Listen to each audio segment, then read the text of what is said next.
Hi everybody, I'm John Beilfuss, Executive Chef of Lula's Louisiana Cookhouse here in the heart of beautiful Owasso, Michigan. And today I have a fantastic recipe for you. Last year we did a food tour of Venice, Italy. I love the city and I love the food. And this is one of the most popular dishes in that area. It's called Maiale al Latte, which is pork braised in milk. Very unusual for us. But you won't believe how absolutely delicious it is. It's just out of this world. So let me get in the kitchen to show you how to make this fantastic Sunday dinner. Here are the simple ingredients to make this incredibly awesome Maiale al Latte pork braised in milk.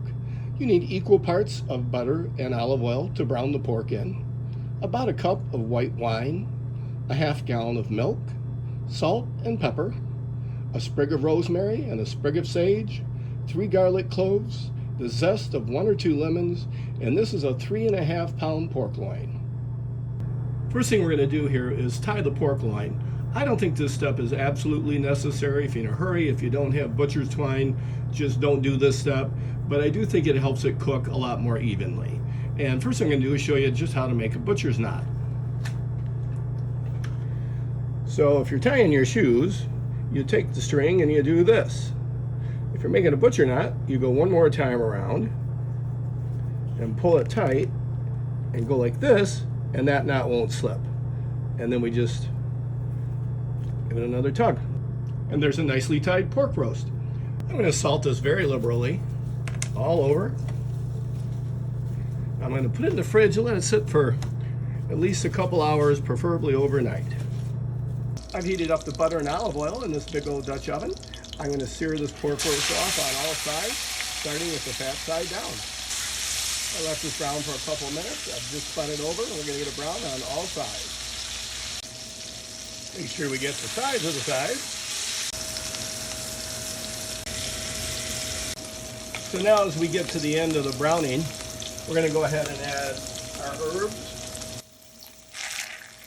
our garlic, and our lemon rind. And this is real important to the end product. We're going to salt it again liberally. And most importantly, we're going to add a bunch of freshly cracked black pepper. Out of the side of the camera, I've got the milk heating just in a saucepan off to the side. We don't need it boiling or super hot. We just need nice warm milk there. I'm going to go ahead now and add our 1 cup of white wine.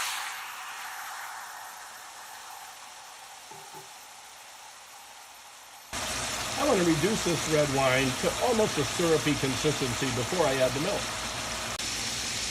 So that wine is reduced to almost nothing. And here we go in with the milk. We're going to put this about 3/4 of the way up the pork roast. This is definitely one of those dishes that just looks terrible until the very end. When I talk about, well, we got to get the milk curdled, that doesn't sound delicious, but trust me on this one, it is. Our next step is we're going to put this in a 325 degree oven for about an hour and 15 minutes, hour and 20 minutes. We're going to check the temperature of it at 1 hour, and we want it 145 degrees in the thickest part of the pork roast. And I think it's a really good idea to hire a very well-muscled person to carry that pot into the oven for you. That's been an hour and 10 minutes. I've pulled it out. I've checked the temperature. It's 145 in the center. We're going to remove the pork and let it rest while we do the next step. So let me show you here. This is what it looks like. That milk has curdled. And the Venetians love it this way. And a matter of fact, the flavor is really in that curdled milk. I'm going to homogenize this in a blender just to make it look a little bit better. If we'd used a pork shoulder or a pork butt, there'd be some fat on here we'd want to skim off, but this pork loin was very, very lean, so we don't have that. So we just want to remove all this to a blender. Now I put this in my trusty Ninja and we're going to give it a spin. And we're almost done, folks. This is a step that's not traditional, but I like to do it. I've put this in all this milk gravy into a saute pan again, and I've brought it to a boil, and I'm going to reduce it to more of a gravy-like consistency. This step also concentrates all of those wonderful flavors in that milk gravy. And that's been reducing for about 10 minutes, and it looks just right to me. Always remember to check for seasoning, salt, and pepper. I'm going to turn off the burner and I'm going to make a beautiful platter of this wonderful Venetian dish.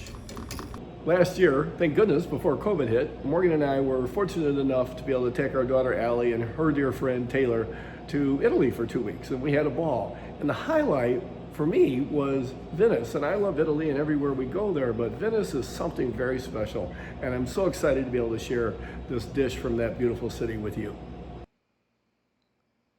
And there it is, a beautiful platter of Maiale al Latte, a beautiful dish from a beautiful city. I sure hope you enjoy.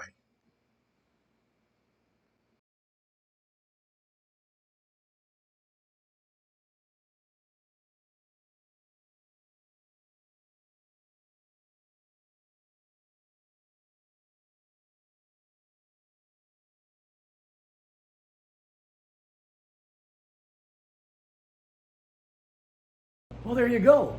Another exciting episode of Scratch Cook with John. Please subscribe to my YouTube channel, Scratch Cook with John, and we'll be making more videos, and we'll see you again soon.